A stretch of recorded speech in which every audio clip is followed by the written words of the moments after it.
question from the sister side. Finally, my name's Tanya. I work for Cisco.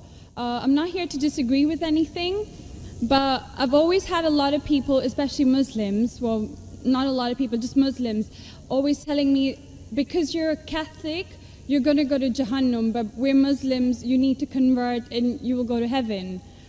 According to me, I'm a good Catholic. I try to be a good Catholic. I don't intentionally commit sin. But does that mean because I'm a Catholic, I'm going to go to hell, and if I'm a Muslim, I'm going to go to heaven? Sister asked a question that many of her Muslim friends say, because she's a Catholic, because she's a Christian, she will go to hell. That is it true that because she's a Christian, you will go to hell? Sister, according to me, if you're a true Christian, if you truly follow the teachings of Jesus Christ, peace be upon him, inshallah you shall go to Jannah. Okay. But if you truly follow the teachings of Jesus Christ, peace be upon him, Jesus Christ, peace be upon him, said, seek ye the truth and the truth shall free you. Correct? Now, what you are following, I don't know. Are you following your church or are you following Jesus Christ, peace be upon him? If you are following your church, the chances of going to Jannah is very high. If you are following Jesus Christ, peace be upon him, inshallah, you shall go to Jannah. Now, if you read the Bible, there are sayings of Jesus Christ, peace be upon him. I don't know how much you are well versed with the Bible. Now, all the sayings of Jesus Christ, peace be upon him, are in red letter. Are in red letter. Yeah. Sister, do you believe Jesus to be God? Well, I'm a bit confused about that, so I'm not going to get into that. No, I'm asking yes or no. Well, confused God. No, it's not confusion, but I don't want to answer something I don't know. And it's not funny. I'm not saying you know or not. Sister, I'm not saying you know or not. What do you believe, I'm asking? No, I do believe he's God. Yes, yes, that's it. I'm not saying what you know. You may not be able to prove it. Yeah, fine. I do. Sister, I'll tell you one thing. Islam is the only non-Christian faith which makes it an article of faith to believe in Jesus Christ, peace be upon him. No Muslim is a Muslim if he does not believe in Jesus Christ, peace be upon him. We believe that he was one of the mightiest messengers of God. We believe that he was born miraculously without any intervention. We believe that he was the Messiah, translated Christ. Yes. We believe that he gave life to the dead with God's permission. We believe that he healed those born blind lepers with God's permission. The Christians and the Muslims, they are going together. But one may ask, where is the parting of ways? The parting of ways is, sister, that most of the Christians, almost all, they believe that Jesus Christ, peace be upon him, is Almighty God. They believe he claimed divinity. In fact, if you read the Bible, there is not a single unequivocal statement.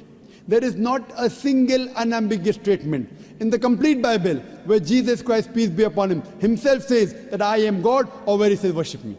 Sister, if you can point out a single unequivocal statement, a single unambiguous statement, anywhere from the Bible in which Jesus Christ, peace be upon him, himself says that I am God, or where he says worship me, I am ready to accept Christianity today. In fact, if you read the Bible, I'm not talking about you accepting I'll come to it. Or not. I'm not. I got my answer already. I'm giving you, yes. I got my answer. You got half the answer, I'm giving the complete answer, okay. inshallah. You can go ahead. You got half the answer. Okay. I told you that if you're a true Christian, you shall go to Jannah. Yes. You don't know what a true Christian is.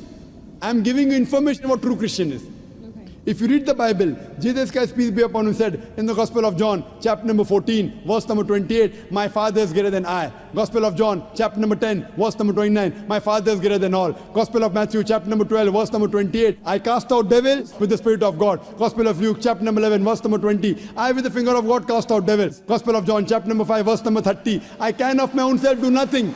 As I hear, I judge, and my judgment is just. For I seek not my will, but the will of my Father. Anyone who says, I seek not my will, but the will of Almighty God is a Muslim. So Jesus Christ, peace be upon him, submitted his will to God. He was a Muslim. He never said he was God. It's clearly mentioned in the Gospel of John, chapter 14, verse number 24. Jesus Christ, peace be upon him, says that the words that you hear are not mine, but my Father's who has sent me. And it's clearly mentioned in the book of Acts, chapter number 2, verse number 22. Ye men of Israel, listen to this. Jesus of Nazareth, a man approved of God amongst you by wonders and miracles and signs, which God did by him, and you are witness to it. So Jesus Christ is a man approved of God amongst you by wonders and miracles and signs, which God did by him, and you are witness to it. So from the Bible you come to know that Jesus Christ was one of the most beloved messengers of Almighty God. We love him, we respect him. Do we follow his teachings? If you compare what Jesus Christ, peace be upon him, said in the Bible, I told that yesterday, that we Muslims, we follow more of the teachings of Jesus Christ, peace be upon him. Jesus Christ, according to the Gospel of Luke, he was circumcised on the 8th day. We Muslims are circumcised, most of the Christians aren't. Jesus Christ, peace be upon him, said, you have to follow each and every law. Gospel of Matthew chapter 5, verse number 17. Everything of the Old Testament. You can't break one law or dot or a tittle. As I mentioned in my speech, it's mentioned in the book of Deuteronomy chapter 14, verse number 8, in the book of Isaiah chapter 65, verse 2 to 5, and the book of Leviticus chapter number 11, verse number 7 to 8, that you should not have pork. We Muslims don't have pork, but most of the Christians have pork. It's mentioned in the book of Ephesians, chapter 5, verse number 18. Book of Proverbs, chapter 20, verse number 1, you should not have alcohol. Muslims don't have alcohol, but Christians have alcohol. So if Christian means a person who follows the teachings of Jesus Christ, peace be upon him, then we Muslims are more Christian than the Christians themselves. So if you become a true Christian and truly follow the teachings of Jesus Christ, peace be upon him, said in the Gospel of John, chapter number 16, verse number 7, it is expedient for you that I go away. For if I go not away, the Comforter shall not come. For if I go, shall I send him. It's mentioned in the Gospel of John, chapter number 16, verse number 12 to 14. Jesus Christ, peace be upon him, said, I have many things to say unto you, but ye cannot bear them now. For he, when the Spirit of truth shall come, he shall guide you unto all truth. He shall not speak of himself. All that here shall he speak. He shall glorify me. Verbatim quotation from the Bible, King James Version. So Jesus Christ is prophesying about the coming of the last and final messenger, Prophet Muhammad, peace be upon him. If you're a true Christian, if you truly believe in Jesus Christ, peace be upon him, you have to believe in the last and final messenger, Prophet Muhammad sallallahu alaihi wasallam. So if you're a true Christian, you'll believe in Prophet Muhammad, and inshallah you shall go to Jannah. Hope that answers the question, sister. Thank you.